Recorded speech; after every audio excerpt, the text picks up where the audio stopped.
La última vez que me visitaron los ladrones, echaron abajo una puerta. Esta vez, todo lo que han hecho ha sido mandar un correo electrónico, uno de los cientos de miles de millones que llegan a casas y oficinas como la mía cada día. Este instaló un virus en mi ordenador. Algo que pudo haber provocado un desastre. A varios kilómetros de distancia, un ex policía había aceptado hacer una demostración de una elemental y bastante ilegal técnica de pirateo informático. En el otro extremo ahora hay un pequeño cuadro de diálogo que dice: nos hemos hecho con tu sistema. ¿Y es verdad? Sí. ¿En mi ordenador? ¿Mi propio ordenador? Así es.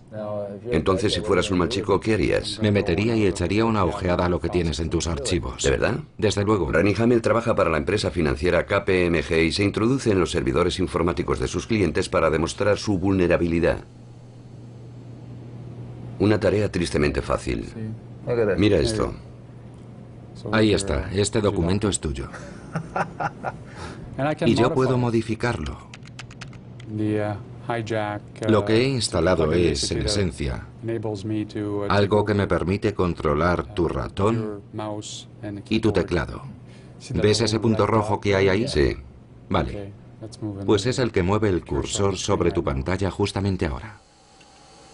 Un intruso invisible en una habitación vacía que puede explorar algo tan delicado como el archivo de un ministerio o tan privado como un diario, mediante tecnología que está al alcance de cualquiera.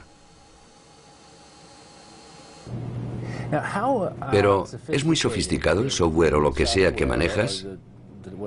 Quiero decir que si... Son programas de acceso libre que se encuentran en Internet, los que... Software libre. Los piratas informáticos son por lo menos generosos. De hecho, cualquiera puede convertirse en hacker solo con visitar sus sitios web y descargarse versiones de programas estilo caballos de Troya como Backorifice, que luego pueden añadir a una tarjeta de felicitación o a un juego de ordenador popular, como el que me ha mandado por correo electrónico. Es un programa divertido. Sí, es una especie de juego. Y mientras los estás utilizando, el virus se instala en segundo plano y tú quedas infectado.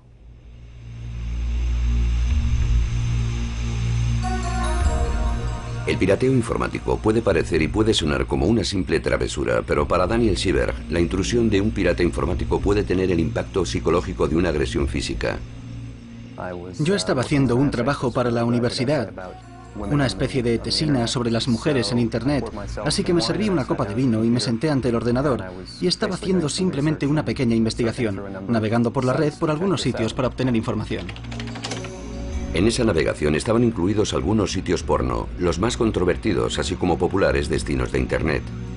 Mientras él miraba las páginas no se dio cuenta de que estaba siendo observado por un vigilante del espacio cibernético, quien decidió expresar su desaprobación.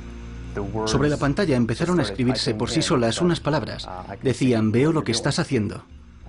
Yo pensé que simplemente se trataba de un anuncio inteligente, o que accidentalmente me había descargado un programa, o incluso algo que se había descargado solo. La verdad es que no caí en la cuenta de lo que estaba pasando hasta que vi que mi contraseña de Windows aparecía en el cuadro de diálogo. En ese momento empecé a asustarme y lo único que quería era salir de allí. Estaba siendo víctima de ese programa ilegal que se llama Backorifice, unas pocas líneas de código de programa creadas por un grupo formado, entre otros, por dos piratas informáticos de mucho prestigio.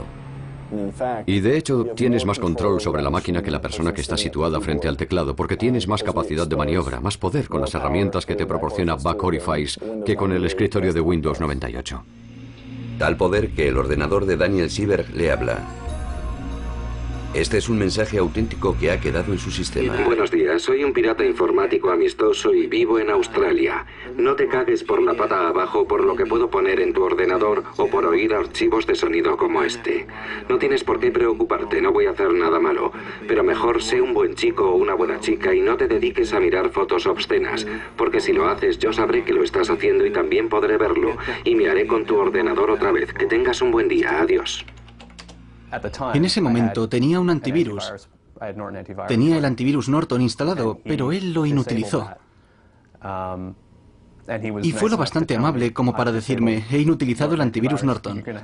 Vas a tener que conseguir otra versión y actualizarla.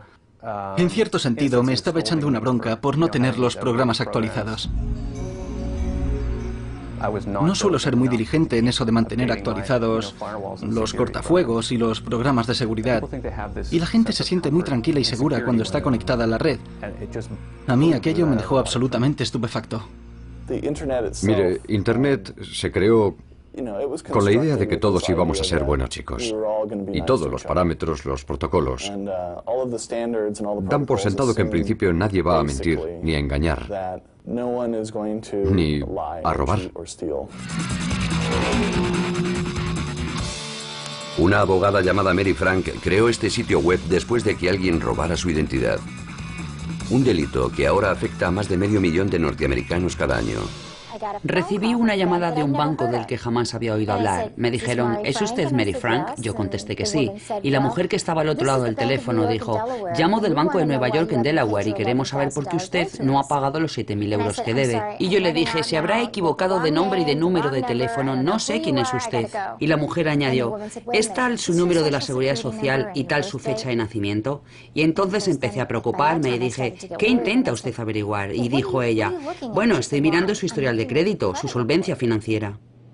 La ladrona fue detenida y enviada a la cárcel, pero esto no fue el fin de los problemas de Mary.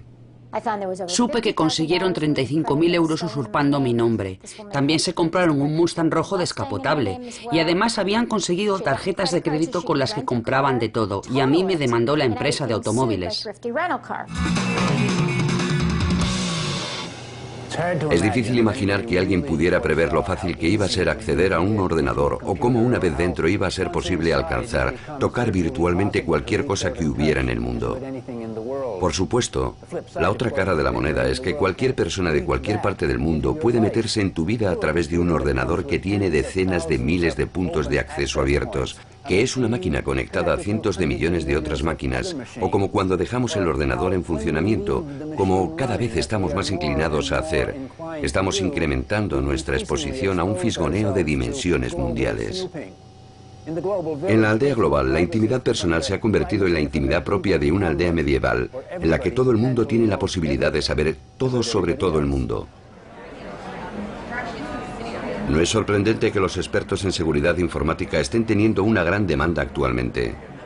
Kirk Bailey trabaja para Frank Russell, una empresa que gestiona activos financieros de sus clientes por valor de 63.000 millones de dólares. En su vida personal, él huye de Internet como de una plaga. Ni me conecto ni tengo conexión a Internet en casa. He escogido no tener Internet. Si alguna vez necesitó pruebas de su vulnerabilidad personal, las tuvo cuando retó a algunos compañeros expertos en seguridad a crear un dossier sobre él. Partiendo de las fuentes de información disponibles en Internet, fueron capaces de reunir los elementos de su identidad. ¿Qué tipo de cosas encontraron sobre usted? Había una gran cantidad de información importante almacenada en la red, y para decirlo rápidamente, el documento más delicado era una copia certificada de mi partida de nacimiento. Se trata de un documento que puede ser usado para suplantar mi identidad. Una copia completa de los datos informáticos de mi registro universitario con el sello de la propia universidad. Consiguieron de la red una completa lista de documentos sobre asuntos jurídicos en los que aparezco, tanto de la disolución de mi matrimonio como sobre un negocio que acabó en un fracaso y sobre el que había todo tipo de información. Creo que el ciudadano medio se quedaría asombrado si se diera cuenta de que su intimidad está protegida apenas por una capa de barniz. Cruce de caminos global. Es lo que ocurre cuando la más robusta red mundial se encuentra con el contenido más rico para conseguir que su negocio se expanda a todo el planeta. Las maquinarias de los medios de comunicación de masas y todos los vendedores de marketing han creado en el gran público la impresión de que es necesario estar en esto para tener éxito. Esa es la manera de llegar a ser rico. Todo tu futuro está basado en esto. Hay una preocupación casi angustiosa derivada de no estar allí y, por el contrario, un canto a los placeres que proporciona el estar allí. No hay garantías de que la tecnología sea segura. Y eso es así. El establecer los vínculos entre la seguridad y el delito cibernético ha sido el trabajo al que se han dedicado a tiempo completo especialistas como Richard Power, del Instituto de Seguridad Informática de San Francisco. Él ha escrito un libro sobre los últimos delitos cometidos contra los ordenadores, incluyendo un asalto al gigante Citibank. Nadie quiere hablar sobre el asunto del Citibank porque los banqueros no quieren que la gente crea que puede haber problemas con la banca online. Y en Internet, las empresas.com No quieren que la gente se preocupe por las consecuencias del delito informático, pero son cosas que están ahí. Les guste o no a los banqueros, el caso del Citibank se ha colocado en una excelente posición en la lista de éxitos de los piratas informáticos. Y Vladimir Levin ha entrado en la historia de la piratería informática como el primer ladrón de bancos de la era digital. Levin se hizo con $10 millones sin salir de su piso de San Petersburgo, en Rusia. Usó su ordenador y la red internacional de telecomunicaciones para acceder a cuentas del Citibank de todo el mundo. Fue un hecho que ocurrió en un momento de la evolución de estas cosas que ni siquiera se puede decir que fuera un delito de Internet. Fue simplemente una forma de aprovechar el teléfono. Se trataba de hacer llamadas telefónicas para hacer transacciones con la cuenta del banco, y esos sistemas se vieron en una situación comprometida ya antes de que existiera Internet. Me da la impresión de que en Internet ese tipo de actividad es aún más sencilla, no más complicada. Estos son números de tarjetas de crédito. El año pasado miles de ellos fueron hallados en el sitio web de un pirata informático conocido como Curador. Estaba claro que habían sido robados, pero parecía que el ladrón no los había utilizado. Solo los exhibía como una especie de broma de piratas. Pero aquí, en el Centro para la Protección de las Infraestructuras Nacionales del FBI en Washington, no se rieron. Lo único que querían era saber lo antes posible de qué maldades era capaz Curador. Curador era alguien capaz de introducirse ilegalmente en los sistemas y apoderarse, creo recordar, de aproximadamente 26.000 números de tarjetas de crédito. Es desde luego un crimen importante y él lo cometió en muchos países diferentes. Curador arrojó una sombra sobre la seguridad del comercio electrónico y amenazó la supervivencia de un montón de empresas, como una en el estado de Nueva York llamada Salesgate. Su propietario es Chris Keller.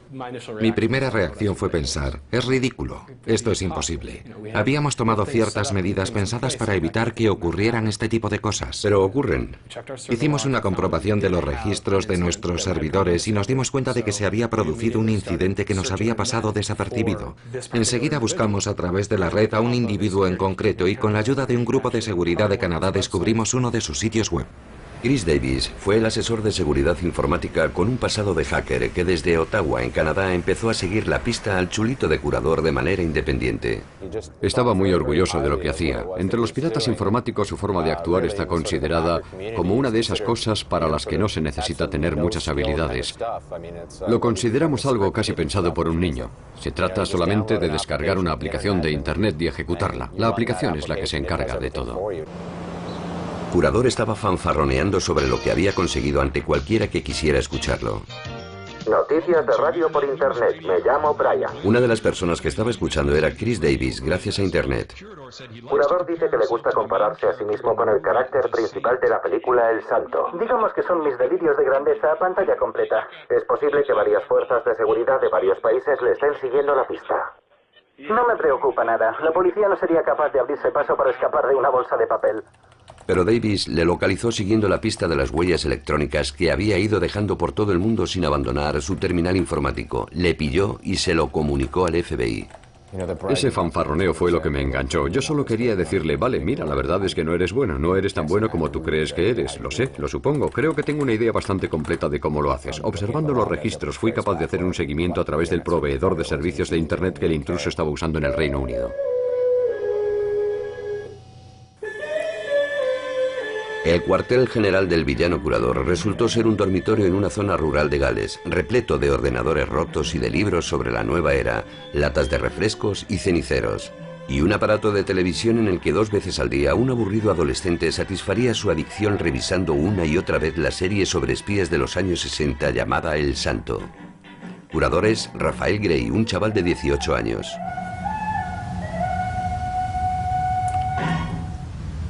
Recibió un montón de visitas más, incluso después de que Chris Davis dejara al descubierto su cobertura. ¿Es la primera vez que viene aquí? Sí, es fascinante esto de conducir por el lado contrario de la carretera. Sí, estoy fascinado. Aquí estamos, en Clanderwen. Clanderwen, sí. Clanderwen. Sí, es interesante. A Davis, el antiguo hacker, le hacía ilusión conocerle. ¿Es esta tu habitación? Sí.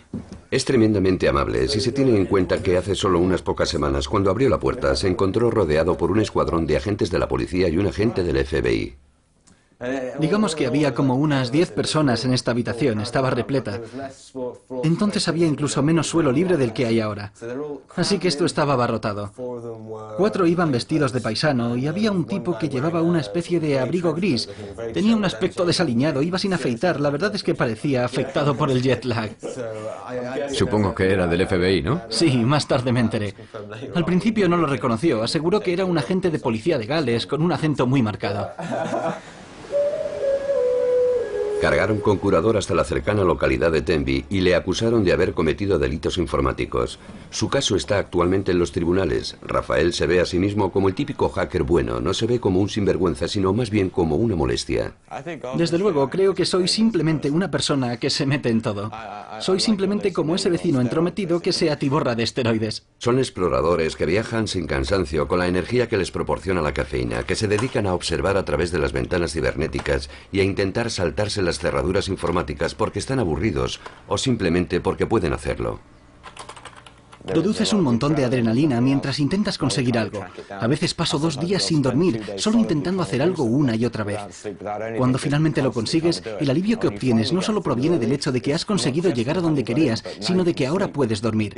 Tu cuerpo está casi gritando para conseguir aliviar el cansancio. Antes, los chicos, cuando se aburrían, arrojaban piedras contra las ventanas de las naves vacías o pintaban con spray los monumentos públicos. Ahora están en el ciberespacio haciendo travesuras públicas que ellos aseguran tienen un propósito de utilidad pública. No irrumpiste allí solo para mostrarle al mundo lo estúpida y descuidada que era aquella gente. ¿Qué hacíais después? Lo importante era el mensaje. ¿Y cuál era el mensaje? Hay por ahí mucha gente que ni siquiera se ocupa de mantener a salvo su propia seguridad, así que ¿cómo se van a ocupar de la seguridad de sus clientes? Hay quien dice que están metiendo sus narices en la tecnología solo para llamar la atención. Y están consiguiendo llamar la atención de algunas de las personas más influyentes de Washington que no están dispuestas a entrar en el juego del valor social de las bromas. Me parece que dar las gracias a los piratas informáticos que violan la intimidad de las redes o de los usuarios de las redes por mostrarnos nuestros puntos débiles equivaldría a enviar notas de agradecimiento a los ladrones por enseñarnos la vulnerabilidad de nuestras alarmas. Creo que esto sería de tontos. ¿Cómo es de grande realmente el problema del que estamos hablando? Me refiero a la vulnerabilidad a través de Internet. Es grande, es profunda, es amplia, tiene muchas facetas diferentes. Y ahora es algo que ha desarrollado una estructura propia, repleta de convencionalismos entre personas que son precisamente anticonvencionales. Ahí está la nueva contracultura, retando el poder de gigantes de la industria como Microsoft, con un lenguaje tan penetrable a los no iniciados como su sentido del humor. Otra cosa que te permite hacer, y la verdad es que me parece simplemente una obviedad, es que cuando Windows arranca, envía un mensaje que dice ¿alguien quiere usar este juego? ¿Estáis todos de acuerdo? Pues una de las demás cosas que mi programa hace es decir no.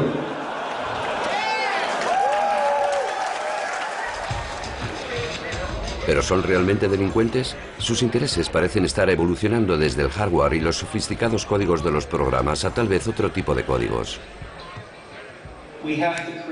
Tenemos que crear un código ético para la red que se sustente en las leyes. Robert Steele estuvo trabajando para la CIA. Actualmente es un especialista en seguridad y los hackers le pidieron que les diera una charla sobre un código ético. ¿Por qué es importante que haya un código ético? La ética trata de contribuir al bien común. La ética trata de establecer los niveles de la diligencia debida, lo cual quiere decir que si compras un coche, las ruedas llevarán sus pernos bien atornillados. Bill Gates está vendiendo ordenadores sin ruedas. Se estampan continuamente. Los alimentos están sometidos a una normativa. La seguridad de los automóviles también. Los peluqueros necesitan disponer de una licencia para cortarte el pelo. Pero para escribir software no se pide ningún requisito. No hay establecidos unos niveles de calidad. No se exige una experimentación o un certificado que avale ese software. Así que podemos decir que toda nuestra sofisticada sociedad digital está sustentada en un software construido por personas a las que no conocemos, que no son legalmente responsables si sus programas nos destrozan alguno de nuestros asuntos.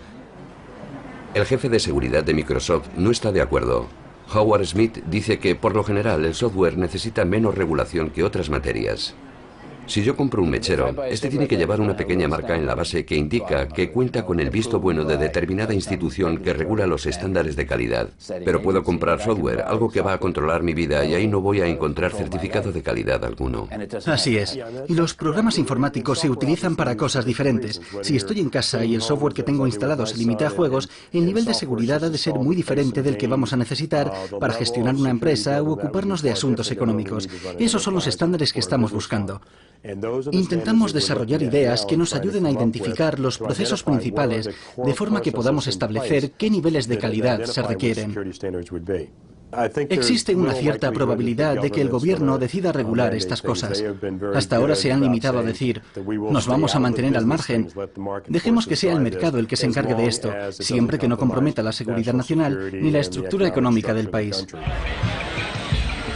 Pero para las personas que pasan una gran parte de su vida conectadas a Internet, la regulación es algo esencial para su seguridad, y se han comprometido a someter a un escrutinio público los productos de empresas como Microsoft. Estos chavales tienen una especial habilidad en detectar agujeros en los sistemas informáticos y de comunicaciones. Son capaces de decirnos que el emperador va desnudo y que no lleva ropaje alguno. Revisten advertencias importantes con los tejidos de su generación. Pero lo que dicen es evidente. La industria de desarrollo de programas informáticos estimula una cultura que está poniendo en peligro la intimidad y la seguridad pública.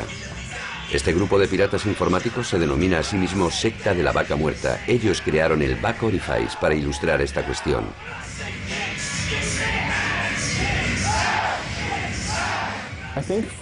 Lo que nos llevó a desarrollar Back Orifice fue que Microsoft tenía el sistema operativo más popular, pues está instalado en el 90% de los ordenadores de todo el mundo, o al menos de los ordenadores personales, y sus usuarios estaban siendo animados, casi urgidos a coger sus ordenadores y a enchufarlos a Internet. Lamentablemente, al hacerlo, estas personas quedan completamente expuestas a ataques de varios tipos. Pensamos que la mejor forma de ser útiles a la comunidad sería demostrar lo fácil que era desarrollar una herramienta que se aprovechara de eso y mostrar pruebas palpables de esa habilidad. Si tú llamas tiempo perdido a lo que ocurre cuando se estropea tu ordenador, espérate a ver lo que ocurre en el futuro. Si nosotros no conseguimos hacerlo bien y toda tu casa se queda bloqueada una semana y no puedes hablar, no puedes comunicarte, no puedes hacer nada. A la larga todo estará informatizado. Por ejemplo, tu frigorífico le dirá a tu reloj que necesitas leche y cuando estés en el coche y pases junto a una tienda en la que se venda leche, la tienda informará de ello a tu reloj, el cual hablará y te dirá, ¿por qué no coges algo de leche? Ahí la venden y en casa queda poca. Y todo esto será parte de una conversación mundial que tiene lugar en ese mundo digital.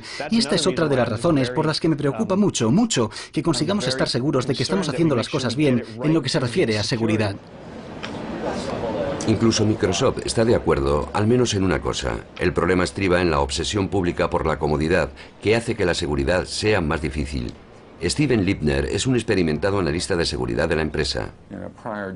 En un trabajo que tuve anteriormente en otra compañía, desarrollé lo que el gobierno norteamericano llama un sistema A1. Un sistema que era tan seguro que solo el Ministerio de Defensa de los Estados Unidos sabía cómo manejarlo, ¿vale? E invertimos años y millones de dólares en ello.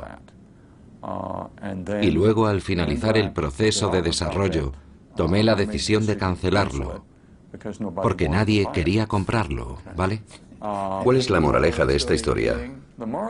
La moraleja de esta historia es que la facilidad de uso y la flexibilidad van en detrimento de la seguridad, y los usuarios no quieren sistemas que sean tan seguros que ellos no puedan usarlos.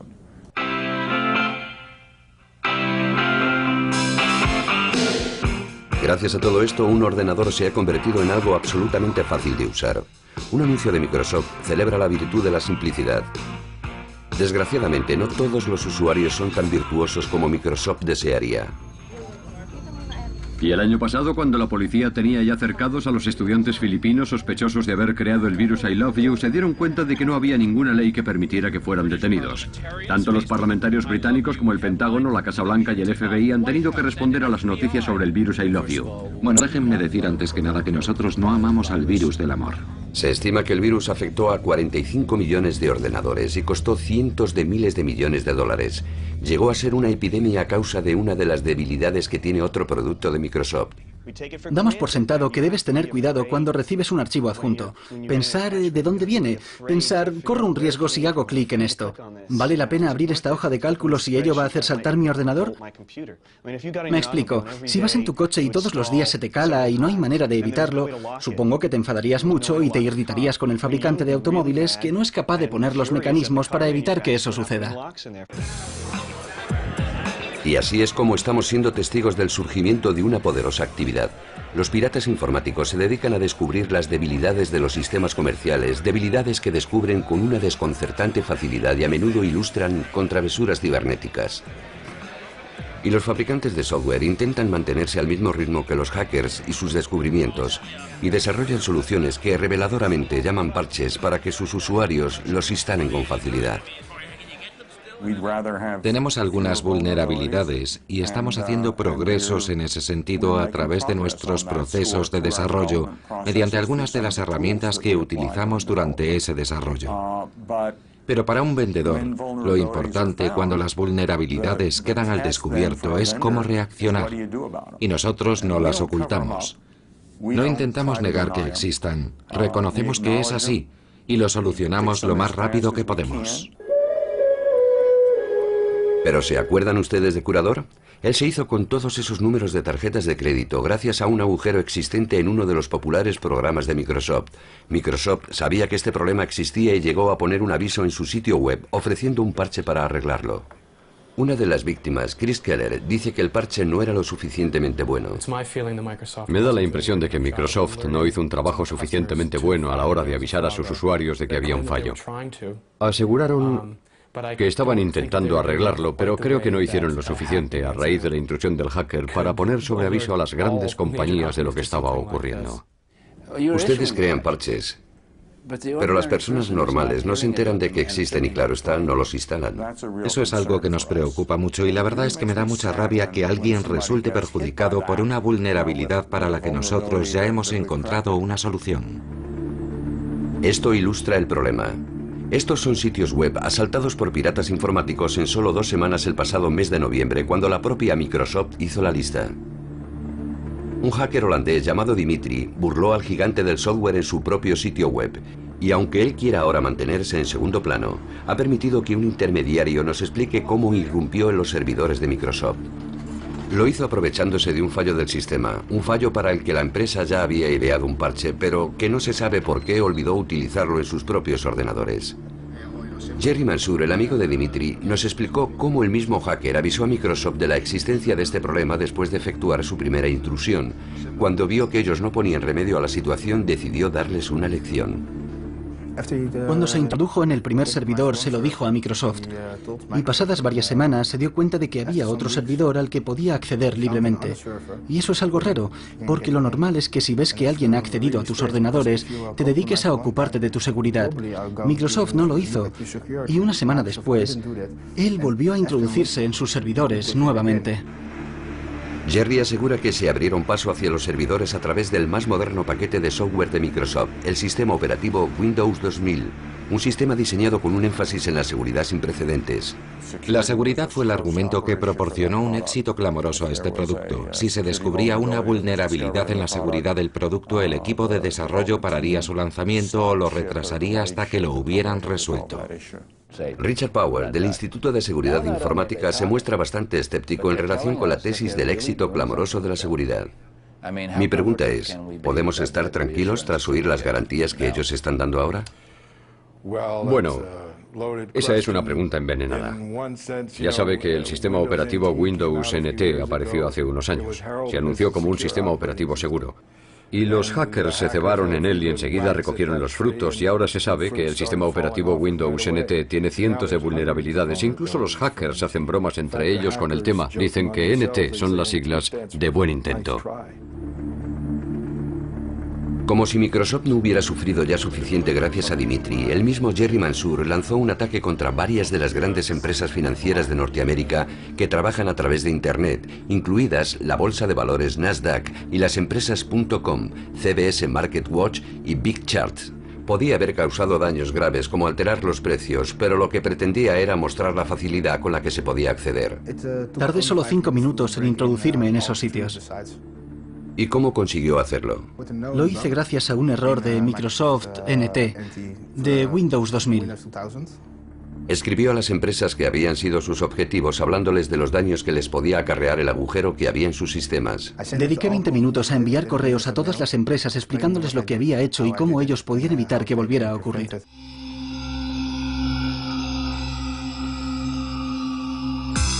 Gracias a la comodidad que supone y a la gran cantidad de energía que se ha dedicado a su promoción, el sistema de venta por Internet se ha convertido en un comercio electrónico que mueve billones de dólares. Pero las empresas y los usuarios solo están empezando a descubrir cuán vulnerable es el comercio electrónico y cómo cualquier chico de 15 años con un ordenador puede encontrar una falla por la que colarse.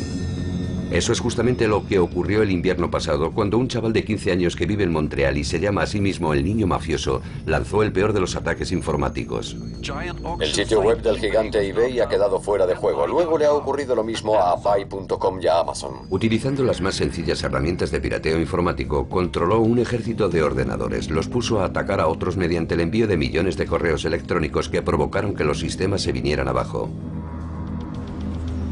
El niño mafioso fue atrapado por la policía montada del Canadá y el FBI acusado de vandalismo informático. Pero ¿cómo se puede evitar que la verdadera mafia haga lo mismo en su propio beneficio? Es imposible, según el agente Michael Bates del FBI. Nosotros también estamos fijando nuestra atención en el gran número de casos en los que están implicadas bandas del crimen organizado que se dedican a esto a fin de obtener ganancias ilegales. Y el problema podría ser aún peor de lo que incluso el FBI cree. Richard Power sospecha que muchos de los delitos informáticos no se denuncian porque las víctimas no quieren admitir sus debilidades. Hay muchas razones por las que los afectados prefieren guardar silencio. Cuando hay sangre en el agua, los tiburones se vuelven aún más activos. Y hay todo tipo de tiburones por ahí, no hablamos solo del típico hacker. También están los abogados expertos en demandas por responsabilidad civil, los inspectores del gobierno, los accionistas, los que quieren quedarse con la empresa, las personas que pretenden hacer una OPA hostil, así que hay muchas razones para no llamar la atención sobre las propias vulnerabilidades en el ciberespacio. Es cierto que hay muchos delitos informáticos que no son objeto de denuncia, pero creo que hay muchas razones para que sea así. Primero, no estoy segura de que muchos de esos crímenes siempre sean detectados, y el problema tecnológico es mayor de lo que parece. Y no hay duda de que a algunas víctimas les preocupa la desventaja en la competitividad. La Norteamérica empresarial busca sus propios recursos para combatir un problema poniendo orden en el poder de la informática y en sistemas tradicionales como los espías, a fin de llevar la ley a esa nueva frontera salvaje que es el ciberespacio. James Adams, director gerente de iDefense, cree que es una tarea demasiado grande y demasiado compleja para el gobierno. Su empresa bien puede ser un prototipo o una agencia privada de espionaje para el ciberespacio. Usted y yo podemos ir a cualquier tienda local de informática y adquirir lo que es sin duda un arma inmensamente poderosa. Un arma diferente, que es lo que es un ordenador. Y podemos cargar ese arma con munición muy potente, que son los programas de pirateo que se pueden bajar de la red. Y podemos disparar con esas armas tanto como queramos. Pero somos simplemente usted y yo quienes vamos a la tienda a comprar lo último en tecnología. Históricamente ha sido el gobierno el que ha invertido en los dispositivos más nuevos y en esas cosas. Ha sido el gobierno el que ha estado utilizando esas innovaciones, el que ha tenido el acceso y el control del uso de esa tecnología. Ahora somos usted y yo los que tenemos el control. Se trata de un cambio enorme. Y el gobierno no dispone de las herramientas necesarias para hacer frente a ese cambio. El gobierno federal ni siquiera tiene las herramientas para protegerse de los hackers. En un estudio realizado por la Oficina General de Contabilidad del gobierno norteamericano, 24 de las más importantes agencias gubernamentales tenían importantes fallos en la seguridad. Cuando decimos importantes, nos estamos refiriendo a que a través de esos fallos, alguien podría entrar, alterar, crear, destruir, ya sabe, podría modificar información guardada e incluso los mismos sistemas. Imagine que ha firmado un documento oficial. Usted es un funcionario de agencia. Penetro en el sistema, me hago con su firma electrónica, la modifico y la dejo en el mismo lugar. Ahora ya puedo operar como si fuera usted mismo. Puedo crear un memorándum como si procediera de manos del funcionario, cuando no es así. Su trabajo consiste en introducirse en los ordenadores y resulta que es aterradoramente sencillo. Siempre que lo hemos intentado hemos tenido éxito.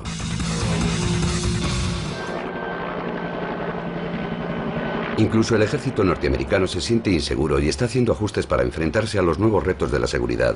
¿Recuerdan el ataque contra el comercio electrónico que efectuó el niño mafioso? La unidad de delitos informáticos está siguiendo la pista a un intento de intromisión en los ordenadores militares para efectuar un ataque conocido como ataque de denegación de servicio distribuido.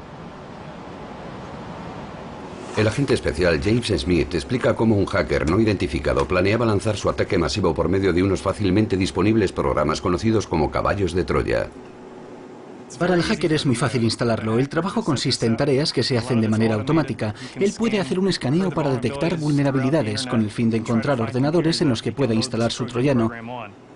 Y mediante una clave puede hacer que todos esos ordenadores que él ha infectado lancen el ataque. El ejército es un objetivo muy popular entre los hackers. Algunos lo hacen solo para vivir emociones fuertes, pero otros tienen intenciones más siniestras. Nosotros hemos tenido unos 2 incidentes graves que, si hubieran alcanzado sus objetivos, podrían haber paralizado absolutamente a todo el ejército. El mayor de mis temores es que el nivel de vulnerabilidad es aún tan alto que seguimos estando expuestos a un ataque destructor a gran escala contra las redes de ordenadores que mantienen en marcha sistemas vitales.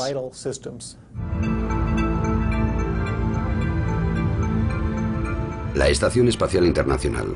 Se calcula que cuando esté terminada habrá costado unos 100.000 millones de dólares. Un laboratorio con un alucinante conjunto de sistemas electrónicos, todos ellos controlados por 52 ordenadores.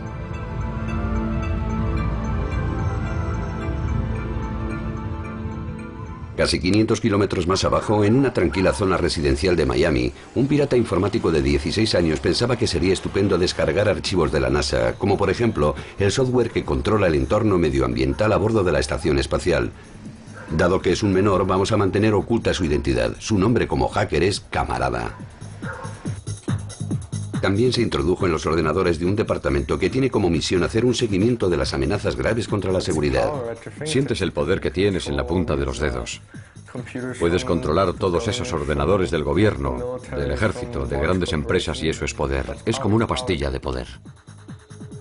Un juez de Florida impuso a Camarada una sentencia de 6 meses de arresto domiciliario por su trastada. Pero él asegura que los piratas informáticos verdaderamente malos no son tan fáciles de capturar como él lo fue. No borré las huellas que iba dejando, y si lo hubiera hecho, no habrían sido capaces de pillarme. Si hubiera querido hacerlo, me hubiera ocultado, pero yo no pensaba que estuviera haciendo nada malo, así que ¿por qué me iba a preocupar por eso? ¿Quiere decir eso que lo podrías haber evitado? Claro que podría. Sí, tú. Por supuesto que podría haberlo hecho. ¿Podrías haber causado grandes daños? Si hubiera tenido esa intención, podría haber borrado archivos. Alguien que quiera hacerlo puede meter un virus o vender información a otros. Camarada, curador, el niño mafioso, simples chavales que han sido arrojados del ciberespacio por mal comportamiento. Pero, ¿qué enseñanza debemos sacar de esto? Los piratas informáticos adolescentes y los hackers jóvenes acaban siendo capturados y aparecen en los titulares justamente por eso, porque han sido capturados. Y la razón de que se les haya pillado es que no son profesionales. Lo hacen por vivir una aventura. Lo hacen solo para presumir. Se dedican a eso como una forma de explorar nuevas cosas. Los profesionales, los ex agentes de la CIA o del KGB, o ya saben, los que proceden del espionaje alemán o del espionaje israelí, no van a ser capturados. Lo del espionaje no es nada nuevo. Incluso George Washington tuvo que vérselas con espías y saboteadores. Pero Internet ha hecho que sea mucho más difícil atrapar a quienes se dedican a esto. Unos alumnos ya graduados se dedican a los juegos de guerra, una respuesta de emergencia a una crisis virtual provocada por un pirata informático con malas intenciones. FBI, Four Corners, Utah, 9 de la mañana, hora de la costa del Pacífico.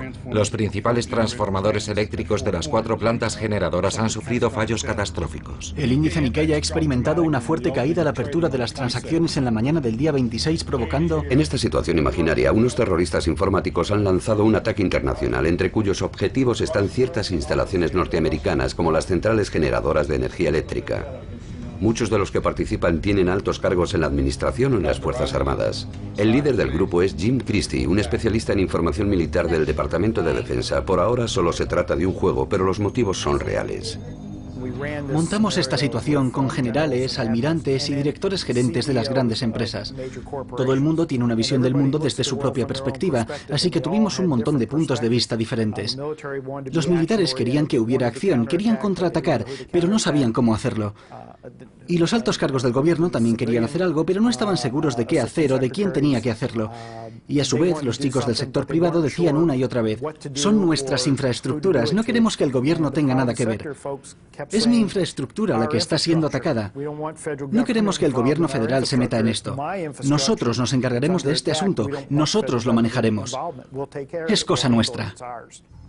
FBI, Leesburg, Virginia. Los ordenadores principales del control del tráfico aéreo que se ocupan de la zona atlántica central han estado caídos durante unas 2 horas.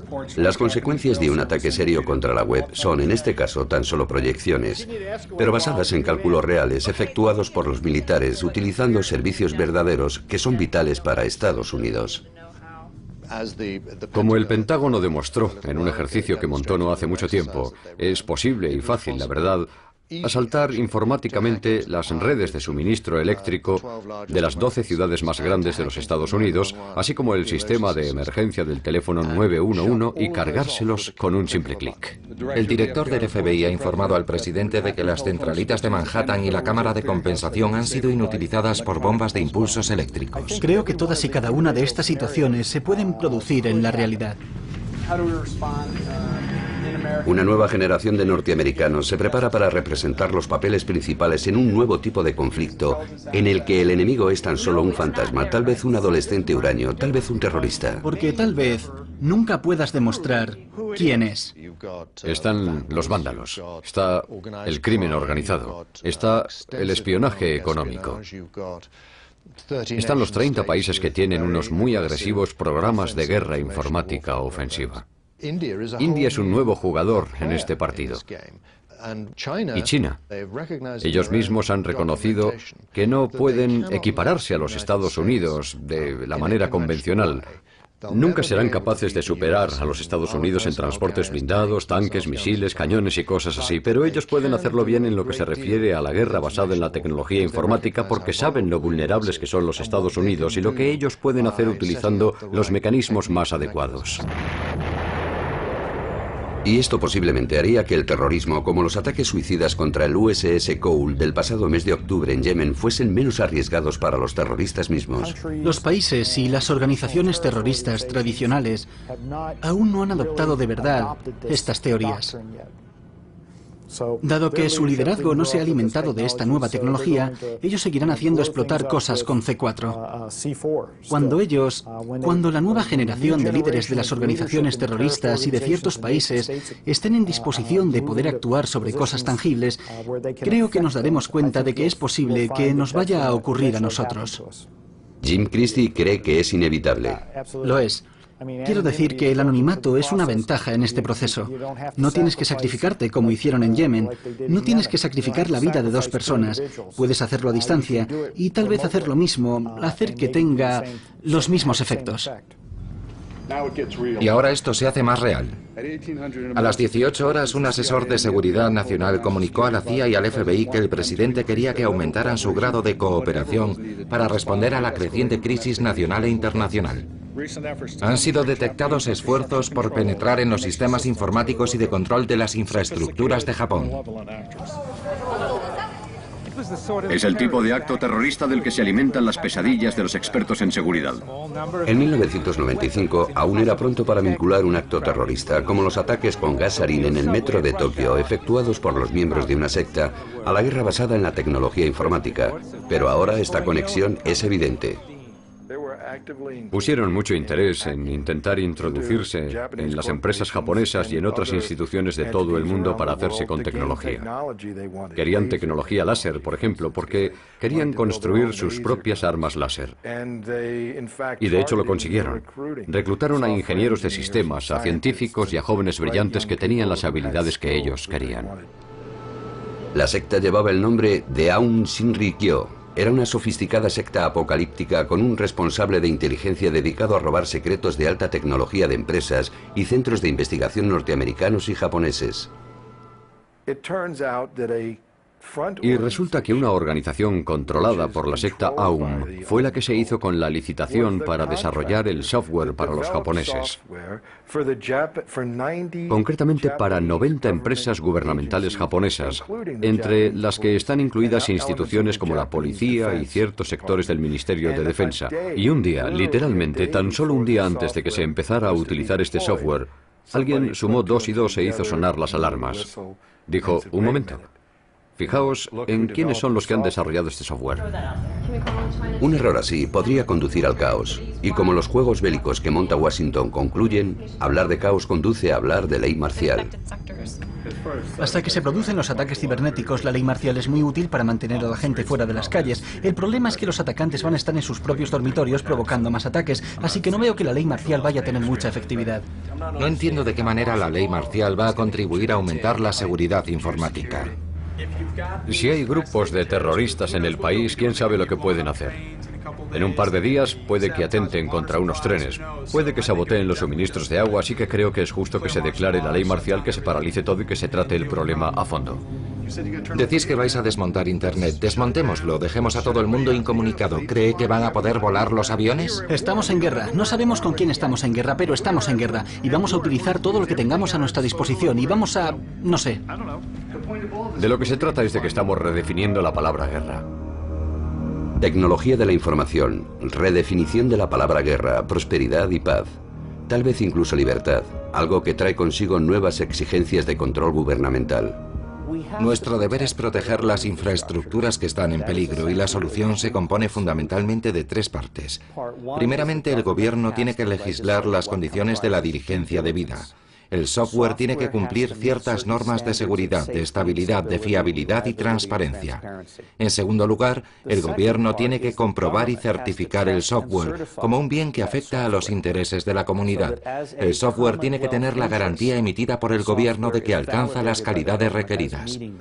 En tercer lugar, y el más importante, es que los propietarios de los ordenadores deben también tener un comportamiento responsable. No se puede tener un ordenador interconectado globalmente sin tener cortafuegos. No se pueden enviar documentos sin encriptación ni otro tipo de protección y esperar que sigan siendo privados. Así que nosotros, los usuarios, tenemos que ser responsables. Pero nuestra responsabilidad, aunque sea lo más importante, es solo un tercer paso. Los primeros 2 pasos tienen que ser dados por el gobierno y por el sector privado. Queremos que Internet, este ciberespacio global, sea completamente libre, completamente abierto. Todos así lo queremos, yo también. Pero también queremos poder llevar a cabo nuestros negocios a través de él y queremos poder estar tranquilos y que nuestros hijos puedan aprender y entretenerse en Internet. Estas actividades requieren que haya leyes, requieren que se alcancen acuerdos internacionales, responsabilidad, tanto colectivas como individuales.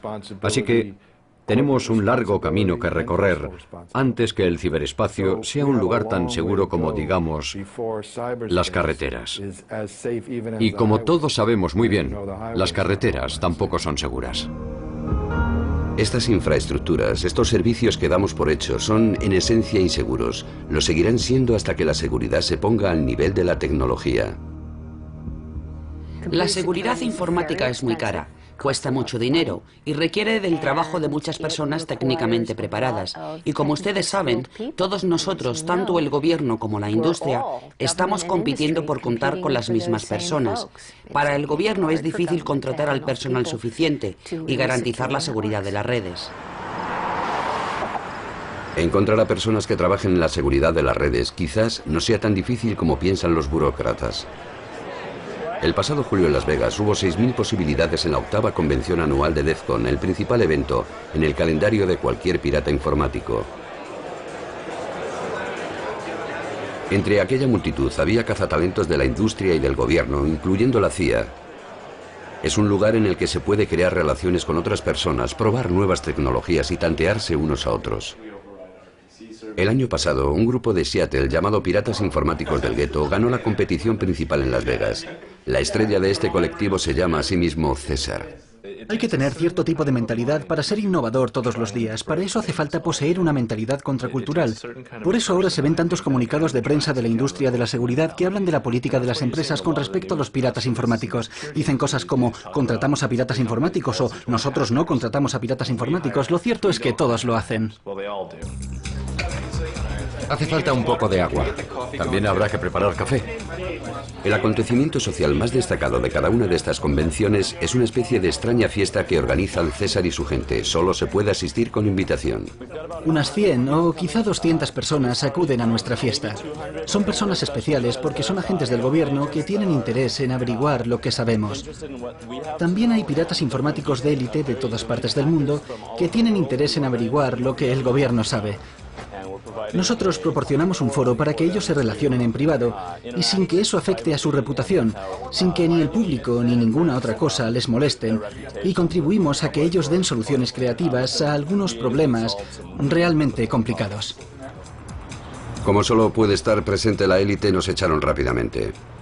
Pero la verdad es que no nos perdimos ninguna juerga. Allí se trató solo de matemáticas avanzadas y códigos informáticos para volver loco a cualquiera, y así fue toda la noche.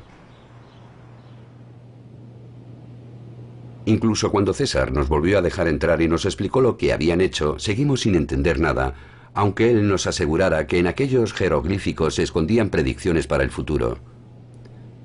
Predicciones de nuevos problemas y, con suerte, de soluciones. Supongo que es más bien un pronosticador de huracanes que la verdadera causa de los huracanes. Una idea que hay que tener presente es que estas son cosas que surgirán por sí mismas. Nosotros lo único que intentamos es dar al público una pequeña advertencia por adelantado. Intentar mostrar a la gente cómo deberían ser las cosas. La piratería informática está en plena madurez. Está claro que el gobierno y la industria entienden que los piratas informáticos y sus opiniones son una fuerza a considerar. Por eso en los próximos 5 o 10 años presiento que los piratas informáticos van a tener una influencia beneficiosa sobre la seguridad y la estabilidad del ciberespacio. La seguridad y la estabilidad del ciberespacio dependerán en última instancia de las personas que más saben sobre los peligros y tal vez sobre todo de las personas que han ayudado a definir esos peligros en primer lugar.